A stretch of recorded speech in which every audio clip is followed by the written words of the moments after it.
Now we'll talk about resistors in parallel. And here's a picture showing a battery connected to 3 resistors that are in parallel. And the essential aspect of a parallel circuit is that the current divides. So imagine electric current. These are electrons coming out of this battery and flowing along this wire. And they get to this point right here, which we call a node. And the current divides. Some of the electrons go down this branch through R1, some of them go down this branch through R2, and some go here through R3. And the ones on R1 and R2, those branches come in from the sides, and they all rejoin right here at this node, and then they go back, the electrons go back to the battery. And the point is that the current splits. Some of it goes down one branch, some down another, and some down another. And you might not have 3 branches, you might have 2, you might have 4, you might have 100 or 1,000. But the point about a parallel circuit is that the current divides. Now, as we did with the series circuits, we're going to look at this by an analogy. We're going to look at a hydraulic system, and we're also going to look at a little building and think about the gravitational system. So this is what we're going to do.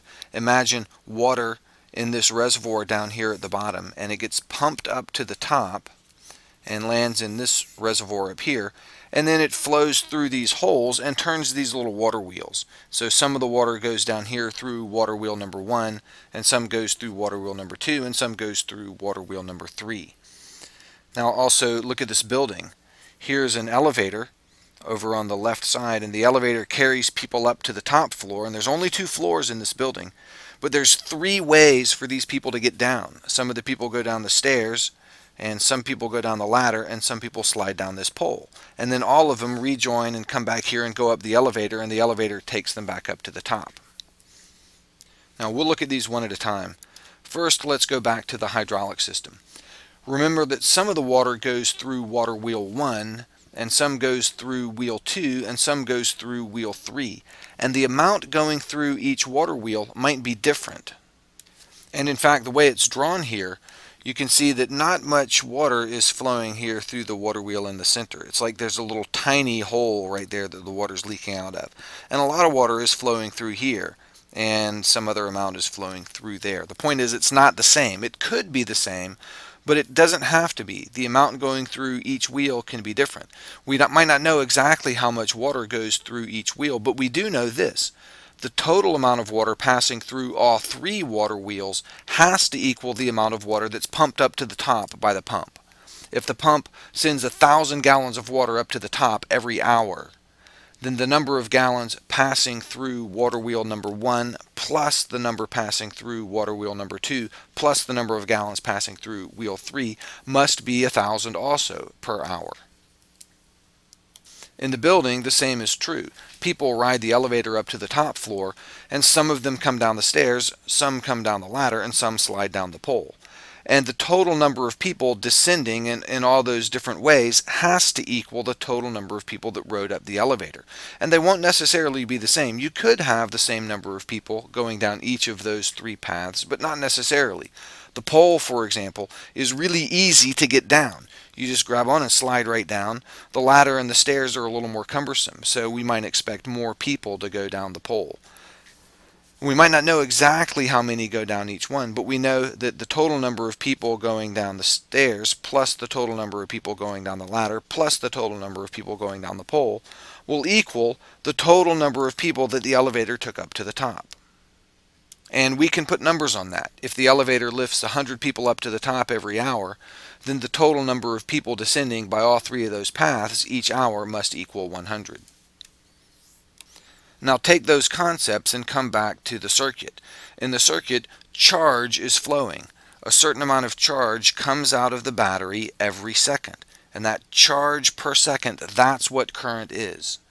And that charge flows around the circuit and then divides. And some of it goes through resistor 1, and some through resistor 2, and some through resistor 3. And different amounts of current might flow through the different resistors. It depends on the resistance.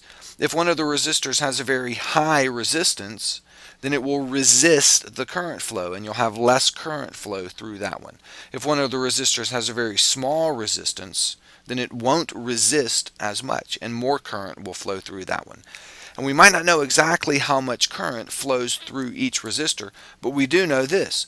The total current coming out of the battery is going to equal the current through resistor 1 plus the current through resistor 2 plus the current through resistor 3.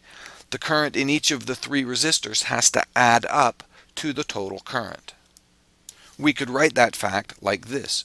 For resistors in parallel, the current in all of the resistors adds up to the total.